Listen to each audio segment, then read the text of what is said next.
thank you to all of you who are joining us here today. It's wonderful of Trillium to host these wormhole sessions. They are the producers of this. Trillium, of course, is the organization that 9 years ago now, wow, founded and currently runs the NASA Frontier Development Lab in FDL Europe with their industry partners, Google Cloud, NVIDIA, Intel, and many others. Go to trillium.tech if you want to learn more about them. We're grateful that they're hosting these sessions for us. And today is kind of special. Look at him smile there. Today we're hosting very good friend, Dr. Andy Aldrin. Andy is so many things. He is the program coordinator for the Master of Space Operations program at Embry-Riddle Aeronautical University. He's also president of the Aldrin Family Foundation. As I mentioned, after we do this interview, we will do some Q&A at the end. We'll ask you to put those into chat. So please put those into chat, your questions, and Catherine's going to help us moderate those. This is special for so many reasons. Just first of all, because he's Andy Aldrin, and he's quite a character. I should say Andy and I have been good friends for many years now, and we've even done interviews before. So this isn't our first rodeo, as we say here in the U.S. And he's not only fascinating, but he's fun. And I think you're all going to enjoy our time here today. So we're going to sort of jump right into it and sort of get off the table. The very first big question, the big thing here is, Andy, we are almost exactly the same age and have had in some ways, some very similar life experiences. Certainly the same timeline, especially with regards to space. However, you were sort of smack dab in the middle of it. If you haven't figured it out yet, folks, Andy's father is famed astronaut Buzz Aldrin. And Andy, you grew up right in the dawn of the space age. That had to be a thing. Share just a little bit about, because we want to get into all the other good stuff, what that journey was like for you.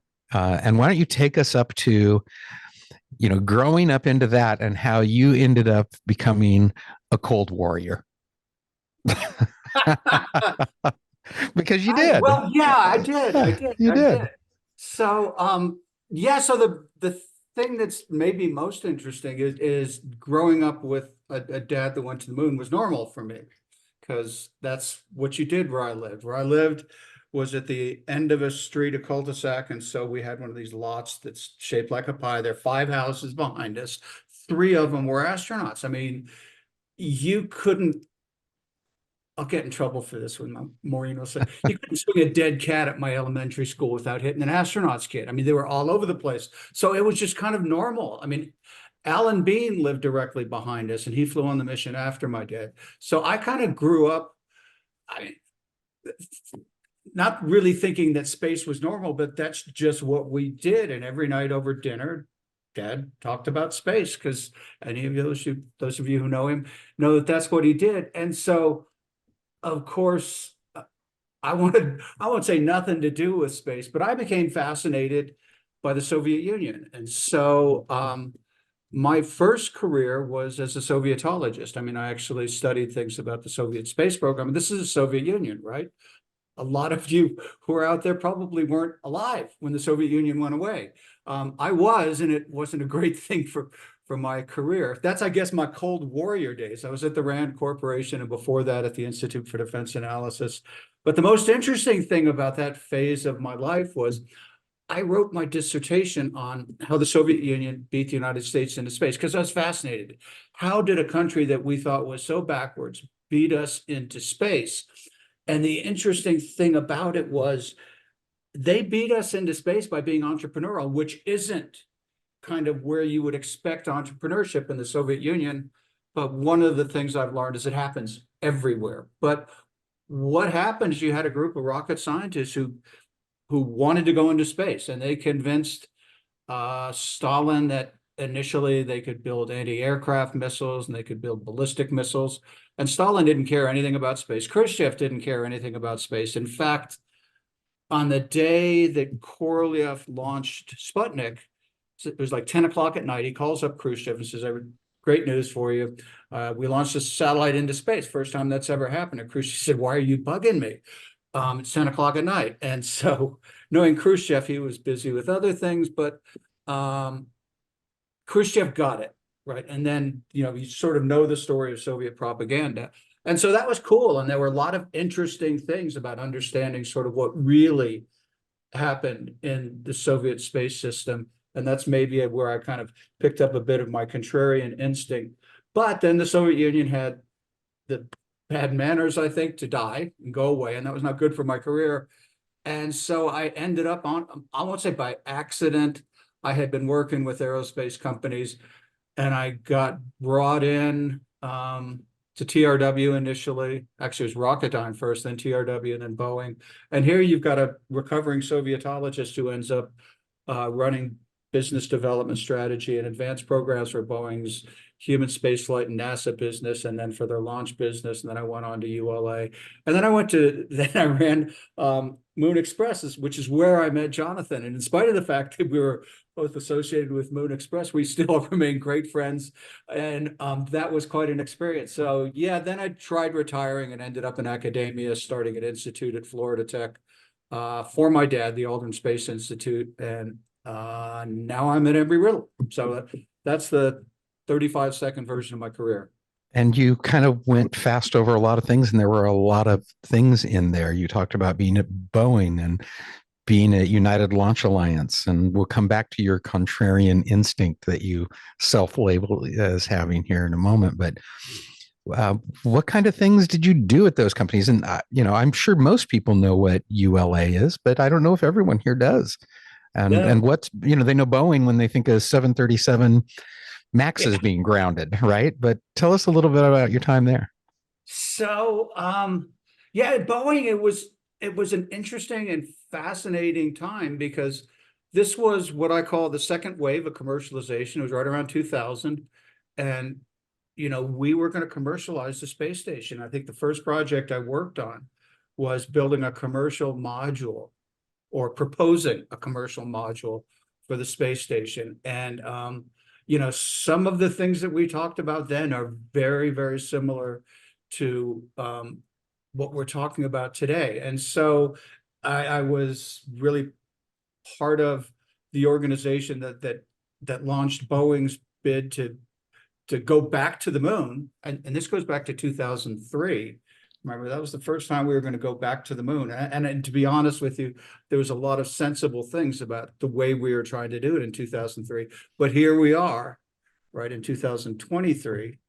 And then I got brought in to run business development in Boeing's launch business because at the time, we're talking about 2004, 2005.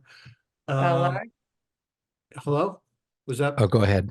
Somebody Okay. just was muted. Not 2000, 2004, 2005.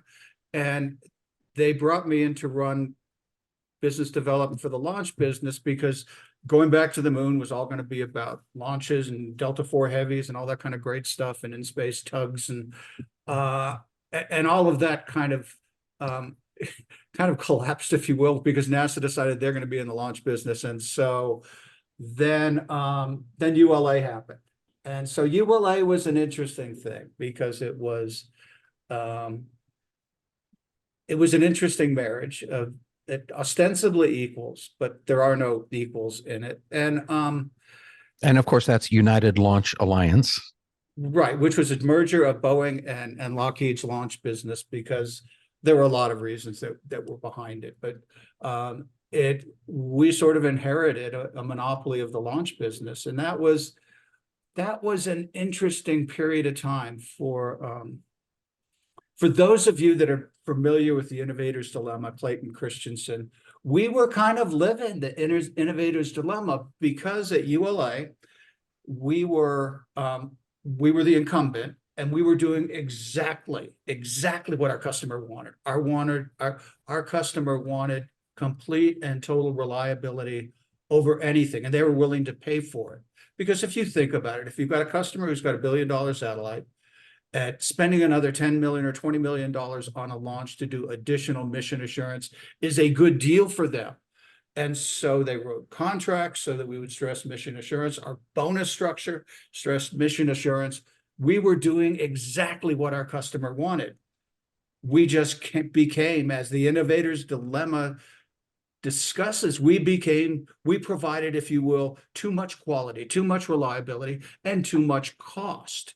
And that created the opportunity for SpaceX to come in. And so the insurgent came in, and now you look at ULA, and the insurgent has taken away most of the market. I mean, I think Tori Bruno is doing an exceptional job of trying to turn ULA around, and it will get really interesting depending on who buys ULA.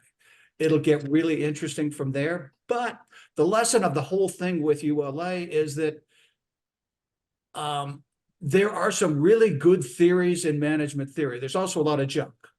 But if you think about stuff that really gives you a framework to understand what's happening, that's really useful. And I really think that Clayton Christensen and the Innovator's Dilemma is a useful framework to understand the dynamic that's happening right now in the space industry. And I know at least Martina out there knows exactly what I'm talking about, because she had to write papers on this stuff. And that Yes, lays a groundwork, a unique life journey for some of the things you're involved with today. First of all, I wonder how many people have ever heard the phrase Sovietology before, Sovietologist. But hey, that was a thing for a long time. And so you've had this experience with, like we said at the beginning, the dawn of it all with your father, and even before the moon, him on his Gemini, Right. mission. So you've been a part of it. It's been ingrained into you. You end up doing your work on the Soviet Union and the space program. You end up at two of the largest military and aviation industrial complex companies, Lockheed and Boeing, and their launch business, doing the Aldrin Institute at Florida Tech. And now I absolutely love what you're doing at Embry-Riddle University. Tell us a little bit about the graduate program that you're leading there. You have 1,000 students currently in this program. It's wonderful. And tell us the nickname they have for you and why they have that nickname for you. We'll start with that. And I will admit that I probably encourage them, the cosmic curmudgeon. Yeah. Because what I do is teach. I mean, I'm not an advocate. I'm not a cheerleader. I'm not an entrepreneur. Well, I am an academic entrepreneur. I'm working on like my 3rd degree program now. But what I love to do is teach what is really going on. I mean, the question we are constantly asking is, does this stuff make sense? And in order to understand whether it makes sense, you really have to understand what the critical questions are. So that's just kind of a, if you will, an intellectual foundation with everything that we do. So the program itself, it's online, which is one of the reasons we're able to attract so many students. It's a graduate program. It's a master's degree.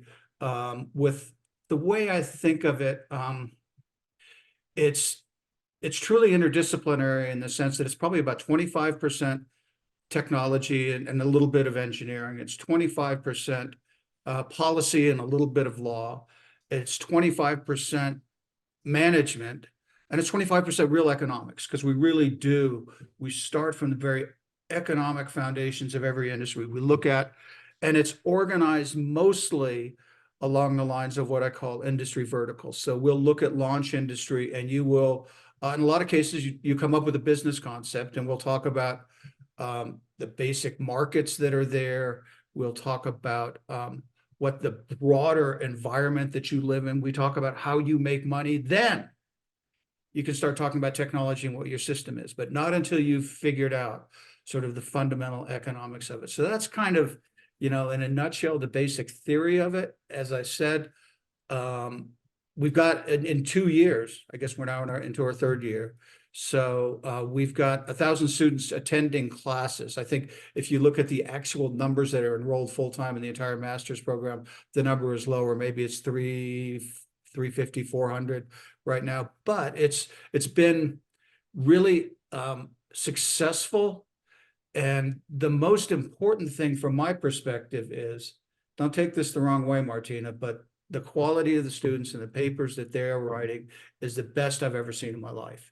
And it's because in a lot of ways, when you're online, you got to work on something every week. You can't just give a few lectures and say, all right, you guys turn in a paper at the end of it all. You're working on your research projects. So it works really well, and it's accessible. So it's I'm super excited about working with people at Embry-Riddle. I think, in a way, it's a little bit of innovator's dilemma that, if you will, traditional education, nothing against Stanford and MIT, are the incumbents, and we are very much the insurgents, and we're doing things differently. I think we, over time, are going to do, I think you can do more online by bringing in things like these kinds of interviews than you can in a traditional environment. So yeah, I'm super excited about what it is we're doing. And this is, I really hope this is my last job. And it's one of the leading aeronautic universities in the world, if not the leading aeronautics university in the world. That's been around for some time in a field that's, compared to other academic institutions, very new relative to many other things.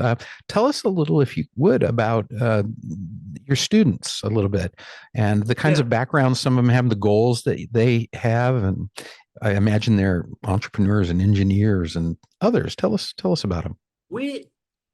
It truly is diverse. So if you just, I've looked at the demographics, and the demographics look a lot like America. And so, I mean, there are a few groups that are a little underrepresented. We don't have a lot of indigenous, but other than that, it's pretty good for a technical program. We are very close to 50-50 between men and women, which is great. I mean, in typical engineering programs, it's maybe 40% women. I mean, it's getting better. But so I think, one of the reasons is, first of all, we can get out to communities and where people are that couldn't, necessarily afford to go to a residential graduate program, or even, a residential program in the town where they're working.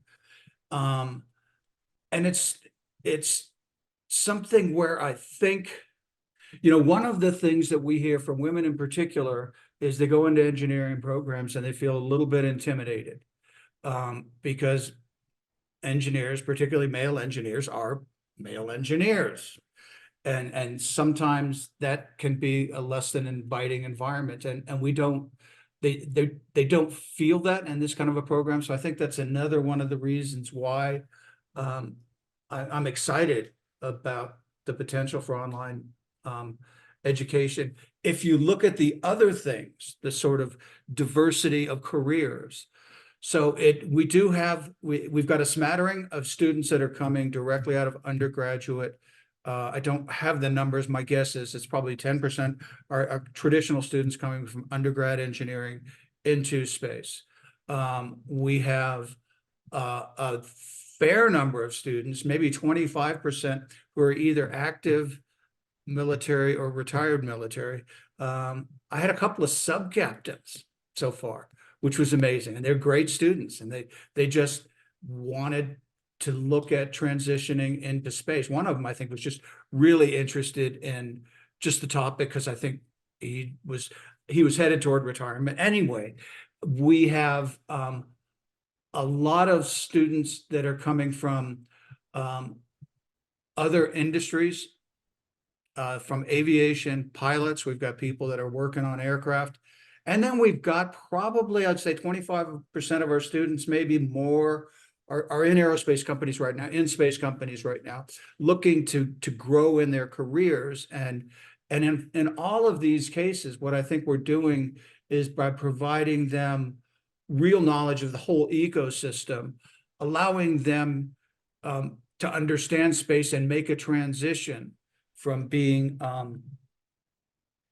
focused on a small job to a higher level position that enables them to do more, to become a leader, to become an executive, to become a manager. One brief digression. So I was talking with, when we set the program up, we went out to industry and talked to people all over the place. And one of the things that they said is, look, we do a great job training engineers. And what we don't do is train people to be leaders, to understand why decisions are made. And one guy whose name I won't publicly say, but he said, look, I got 3,000 people working for me, 2,500 of them are engineers, and I make a lot of bad engineering decisions. Good decisions, but bad engineering decisions. And if you know an engineer, nothing is more difficult for them to handle than a bad engineering decision. And he said, I need my managers and everybody in the company to understand why we're making these decisions so we're all on the same page. And that thinking was sort of reiterated from lots and lots of people. And I think, particularly if you're in an entrepreneurial company, you do a lot of stuff that has to do with keeping the business alive and not necessarily the best engineering. So that's what we're doing. We've Yeah. yeah, super excited. So you talked about people being able to lead and lead at that higher level within organizations. And speaking of just higher levels, what do you believe we need to really be thinking about at that highest level with regards to things like global collaboration? If we're truly going to have humans in space, if we're truly going to see space as an economic destination, clearly we're going to have to understand what that means, the business of space. How much does that differ from the business on Earth? And what do we have to focus on immediately, globally, in order to move ahead? Because as you have witnessed in your life, and even before 2003, going back in the 70s, we were, before it got shut down, thinking that it was going to go back and it was going to keep happening. It just didn't. What do we need to do to make sure we don't stall again with regards to this? Well, so one way of thinking, and somebody is going to help me out with this quote, but there's a quote that I can't attribute it to someone because I've forgotten who it was, and I keep looking. Maybe it's Heinlein, I don't know. That humanity, because of the Cold War, created an artificial salient in space. Because of the Cold War, because we were going out there because we had to. We will be successful in space. We will have sustainable presence in space when we fill that salient with economic stuff, which has economic value. Because if people are making money doing something in space, they will stay. If people are simply going there because the government is funding it, it's almost by definition unsustainable. So I think that is kind of where I start. And so you ask the question, what do we need to focus on?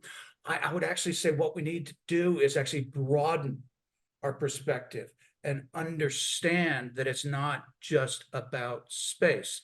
So let me give you a couple of examples. In space manufacturing, I mean, I think, and research, and this is all about the CLD programs.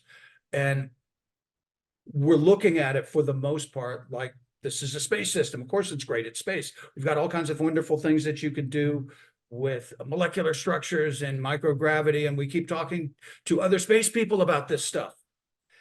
We need to be thinking about it in terms of what happens on the ground. The people that are going to revolutionize space by producing stuff in space to sell on the Earth are going to be people on the Earth. You need to talk to the CTO of Merck. You need to talk to the CTO of Intel, because they're the people that are spending billions and billions of dollars on research and spending none of it on space because they may not know about it.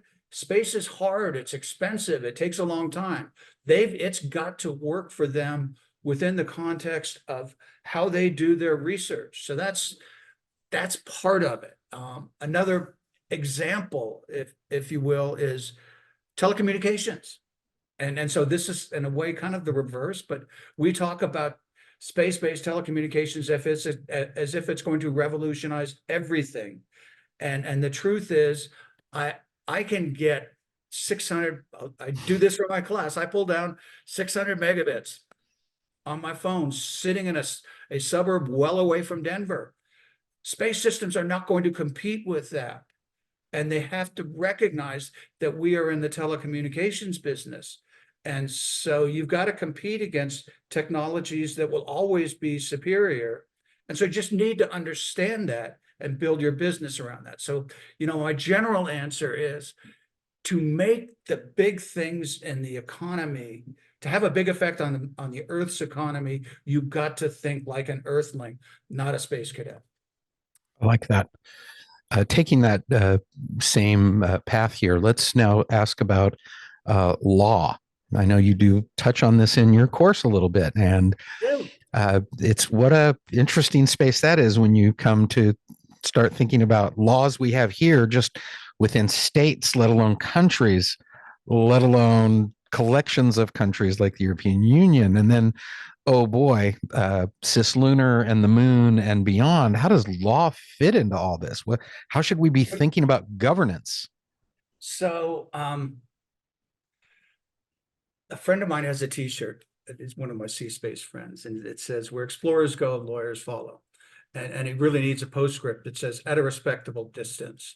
I think we kind of need to figure out what the problems are that the law needs to solve before we start constraining ourselves with legal regimes. It's kind of like, I don't know if it's apocryphal, but somebody told me a story about West Virginia, no, what not, Virginia Tech. They built all the buildings. They didn't put down sidewalks until they saw where people walked, and then they built the sidewalks. I think we kind of need to do some of that. And this is going to be, the moon is going to be hairy.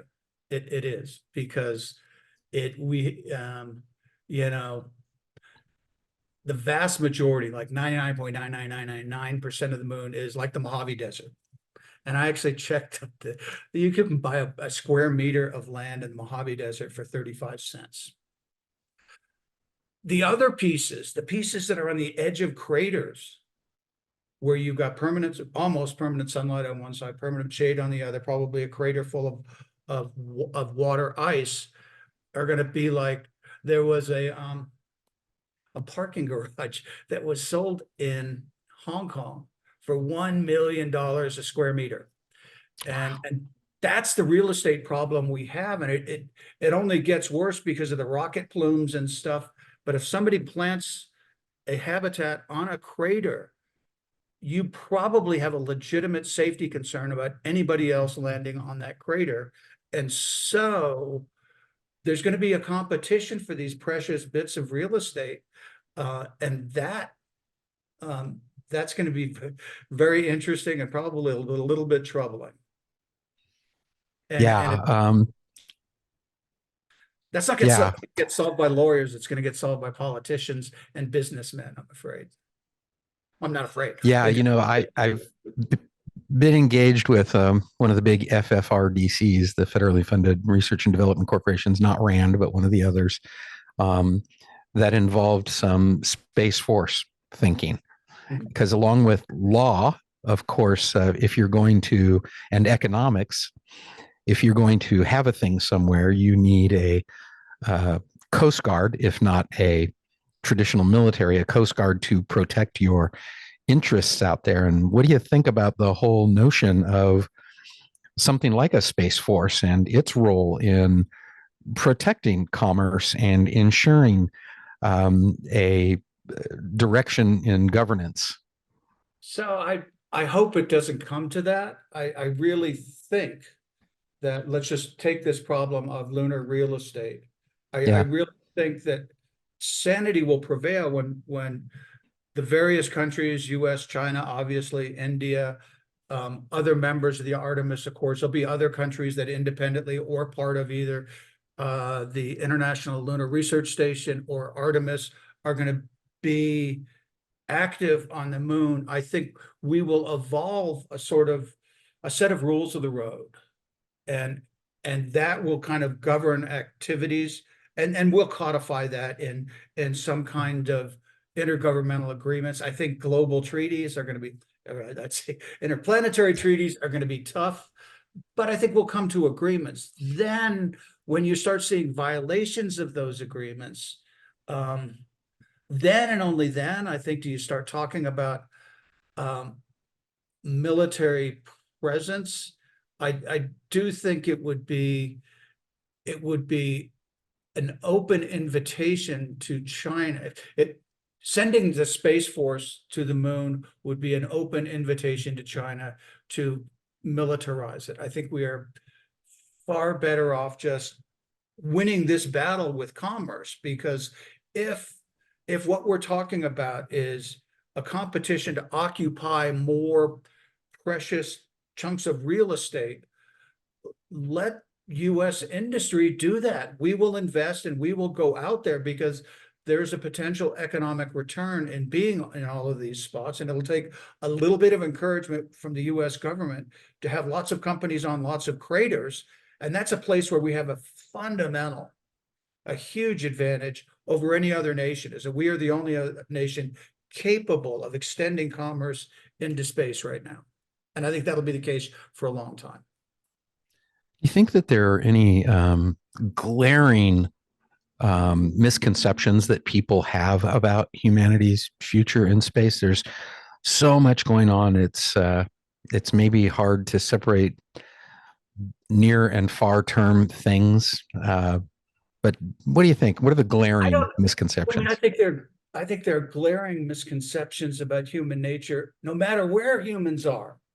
And those misconceptions are going to be just the same in space. Space isn't going to be any different. We are going to do good things and bad things in space the same way we do good things and bad things on Earth. It's just, in some ways, a lot more expensive to do those things. So maybe,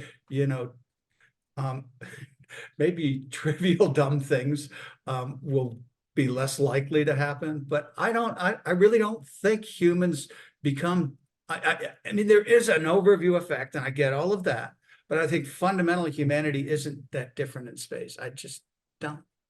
Yeah, as much as I appreciate Frank White, and we were just with Frank White, you and I, a couple months ago, and back in December, a month ago or so. I think you're right. Humans will be humans wherever we go. But that brings me to, I often talk about tool sets, skill sets, and mindsets. And I did at the conference we were at, and how important the last part of that is. Certainly we need to think about our tool sets, and certainly we need to develop and embrace the skill sets. But mindset would be the one thing that we could potentially adjust so that we are a little bit less like we have been, perhaps, as we move into space. And I'm a believer, as I know you are, in one of the best ways to do that is focus on future generations. And this brings me to the Aldrin Family Foundation. I'm super privileged to be a member of the Space Education Alliance with Mark Wagner, something that you have been a champion of, and just the Aldrin Family Foundation in general. Tell us a little bit about your thoughts on the role of primary and secondary education as we inspire and teach future generations to pursue these careers and opportunities. Share with us your thoughts on that, because it is so important, and I know it's important to you. It is. And so as part of just interacting with the rest of the space community and the space education community, it's kind of occurred to me that there's some directional differences that are useful to recognize. And so I say there's education for space, and there's space for education. And so what does that mean? So I'm going to explain it. Education for space is, we need to get more kids excited about space so they participate in space and become the entrepreneurs of the future. And obviously, I believe in that very much. And what I'm doing in the graduate education is kind of very focused on that piece of it. But it's a very, very important thing that we need to do. And NASA is out there doing that. And that's all great. There's space for education, which is kind of where the foundation is focused, because One of the things that my dad believes, and he kind of started the whole thing, is that space gets kids excited. And so, I like to say kids get excited about two things: dinosaurs in space, and they get over dinosaurs. They don't get over space.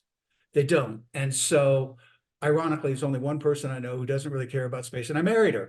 But at any rate, um, but it is an incredibly powerful force. And if you can use the excitement of space to get kids excited about learning, whether it's STEM or something else, I don't like getting wrapped up in STEM, STEAM, whatever you want to call it. It's all about curiosity and wanting to learn.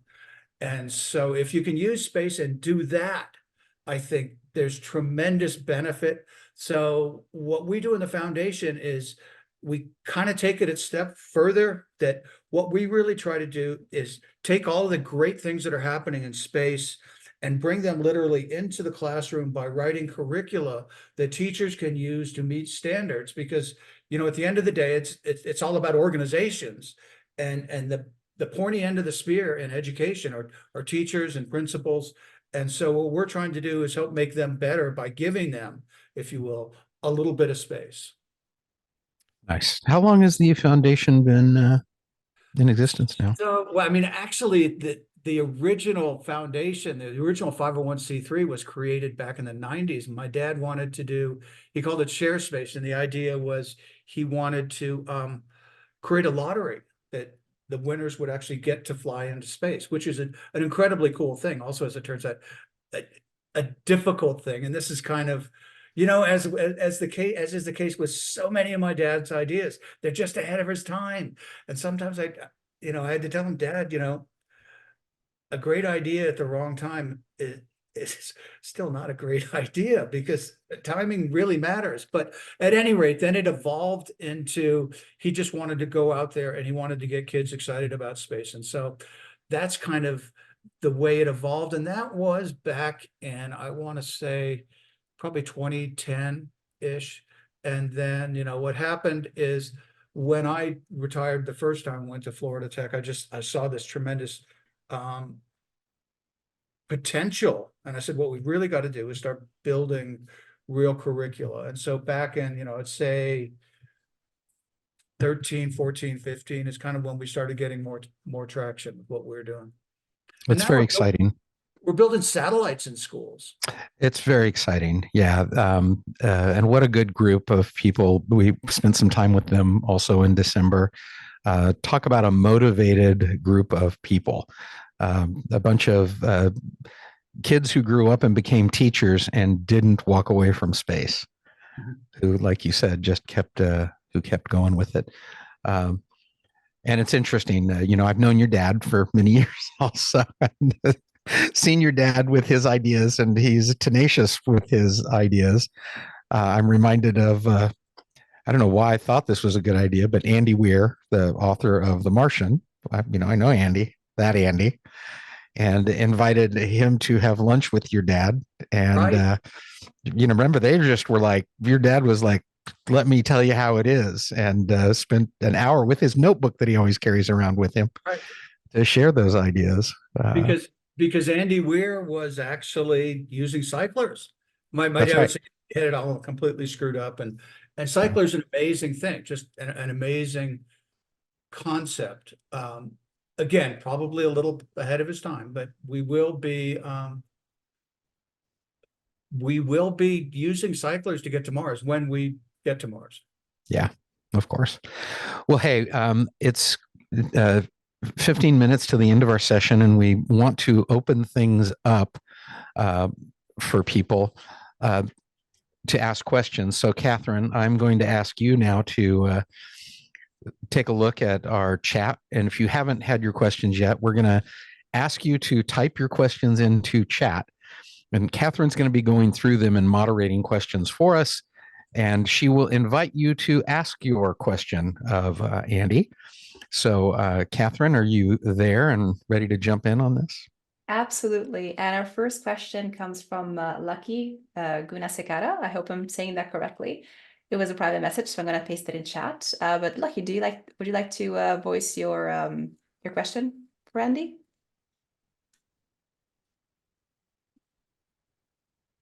Hello, Lucky. You might be All on right, mute. let's give No? Lucky a few minutes to reconnect. And the next question comes from Elias. Elias, are you here and ready to ask it? Yes. Awesome. However, I can't remember how I formulated it.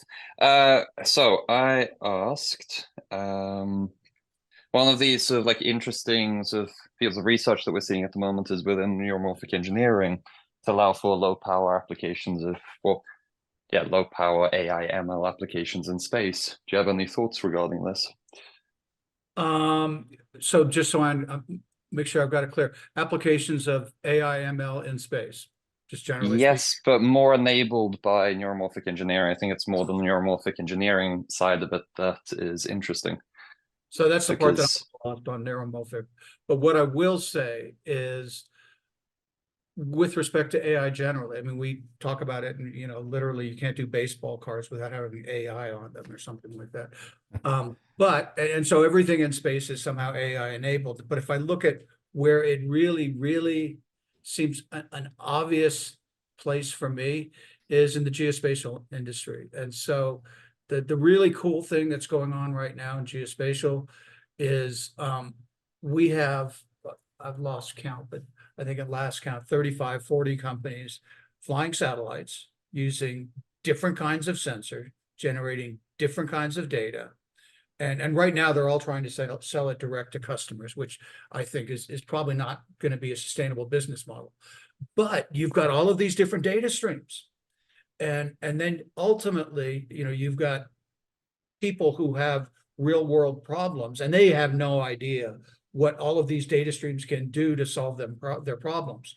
But I think there will be a reorganization of geospatial to where you may have different tiers, but a key tier of that is going to be, how do you combine all of these different data streams to solve very specific problems? And the person with the problem doesn't care whether the answer came from space, from drones, from carrier pigeons. They don't care. They just want the information. And so I think that AI probably enables that, because it's one of the few places in space that you really generate the kind of data sets that you need, right? And so I know that it's happening, but it's happening mostly on a individual, if you will, company basis. And any one of these companies, with the exception of someone who is selling directly into the Intel community, probably doesn't have sufficient data to really create the kind of training sets. But it's when you start to pull these things together,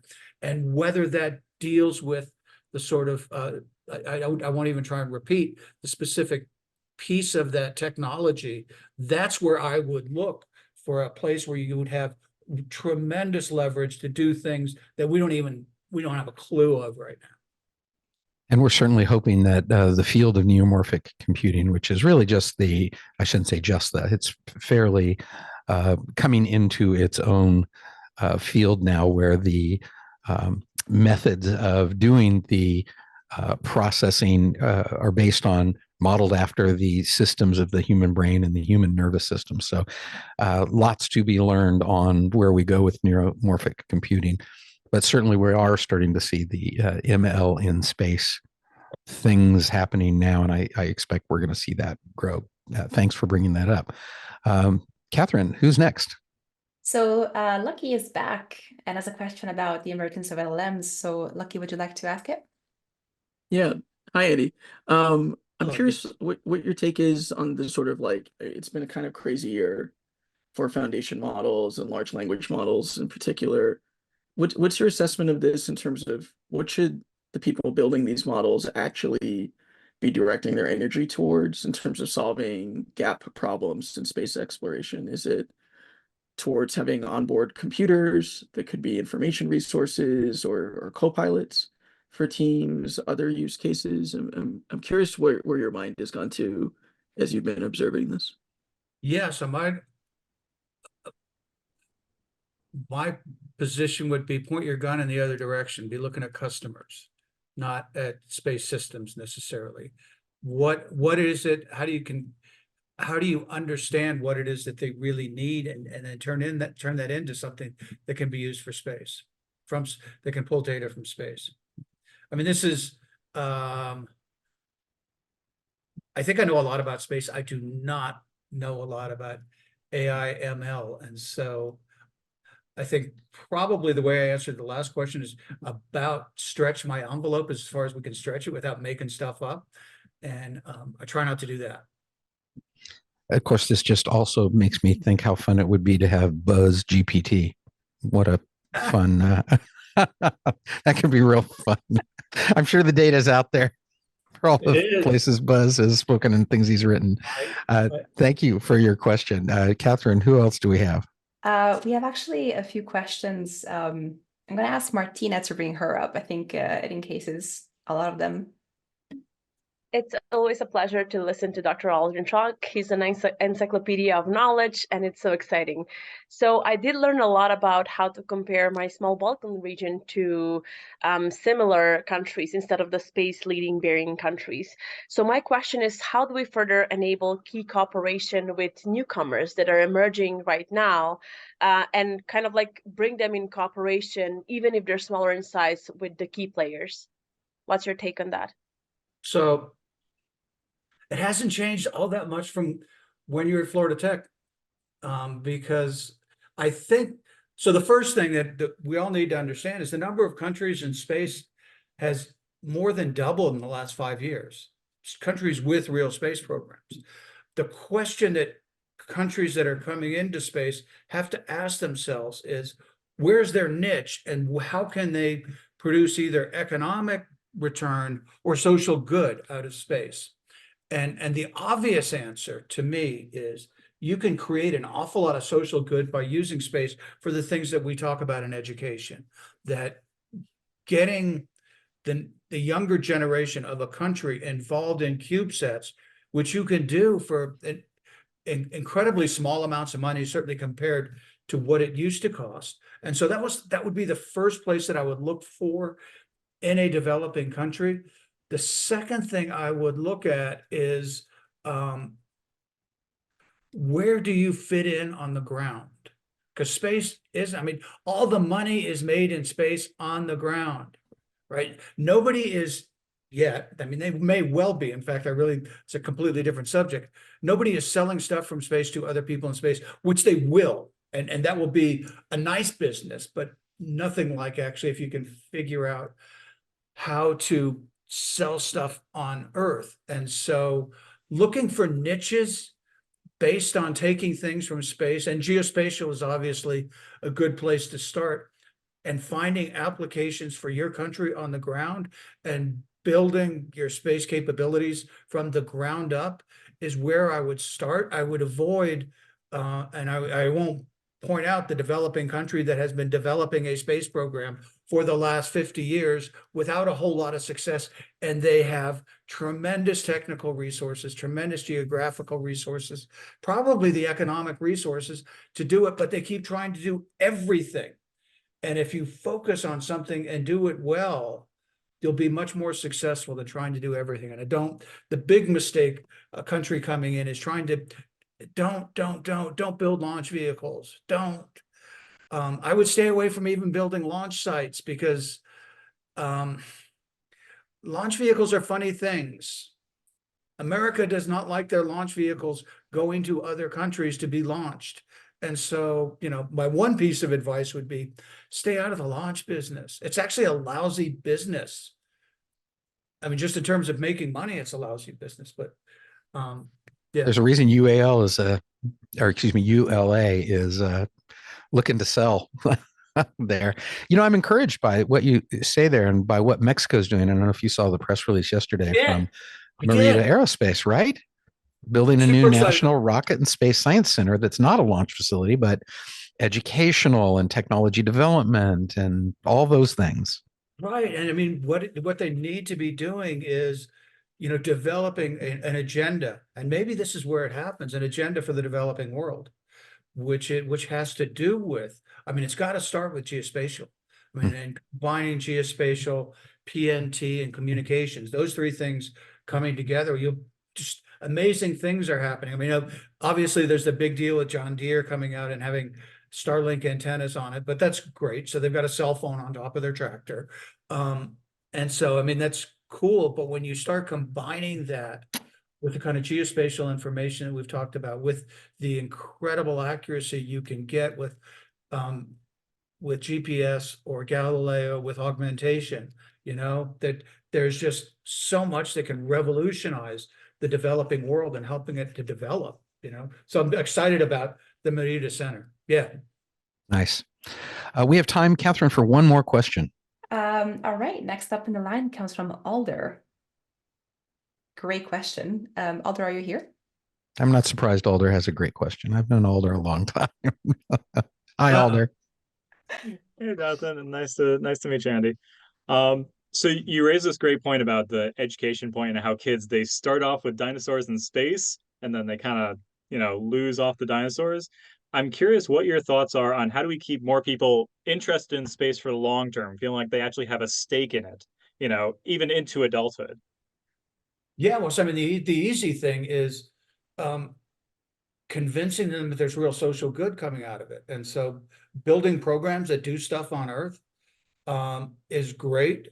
I think the other thing is enlarging the space economy on the ground, creating more jobs on the ground. I mean, we talk about the $1 trillion space economy, and so probably of the $1 trillion, let's call it 700 billion is stuff on the ground, right? It's applications.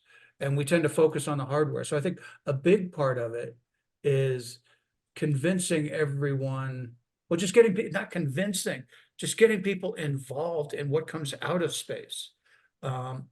And actually being successful with some of the space exploration missions would probably help. But I'm a big fan of, as I told you at the beginning of this, that there's this artificial salient that we really need to fill in with real economic activity in space. And so in some ways, what I want is for space to become more of the normal economy than something which is exceptional. Let's space become a place where you can afford to do suborbital tourism. I mean, I kind of, in my own little calculation, figured the most anyone spends on a big vacation is 1% of their net worth.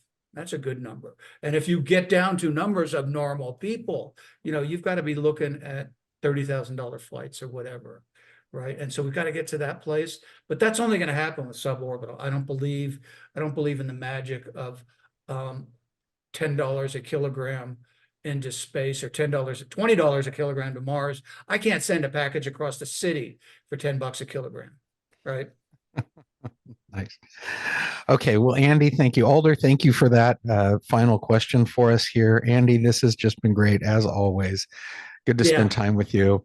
Hoping to see Maureen there in the background, but she didn't show her face. She usually hides out of embarrassment when I do these kinds of. I give her a big hug for me. Okay, and a big thank you for you for spending time with us today. For those of you who've joined, we hope you've enjoyed this today. Please feel free to share your feedback in chat. We take it seriously. If you like this kind of content and want us to do more of this, that's our plan. But we want to make sure we're fine tuning and doing the things that are meaningful for you. Yeah. Let me send something out. You guys are all welcome to contact me by email. Fabulous. You're going to put that in chat? Yes. Okay. Andy is putting his email in chat. If you want to reach out and connect directly with Andy, go ahead and do that. Speaking of connecting, I would invite each of you to connect with and follow. Feel free to connect with me on LinkedIn. You can reach me that way. Please follow Trillium, and please follow both FDL and Frontier Development Lab and FDL Europe on LinkedIn. It's a great way to be kept up to date on things. Go to trillium.tech and you can sign up for newsletters, intelligence age, content, all kinds of good stuff there for you. Coming up next time in our part 2 of the series on space as an economic destination, the business of space, we'll spend time with another good friend. And it's fun for me to be able to spend time with good friends doing these kinds of things. Like Andy, next week it's Steve Jurvetson. Steve is the VC founder of Future Ventures. He's also on the board of directors of SpaceX. He's one of the 3 board members at SpaceX. He also has the largest, I should say, private collection of space artifacts, including your dad's flashlight from his Gemini spacewalk.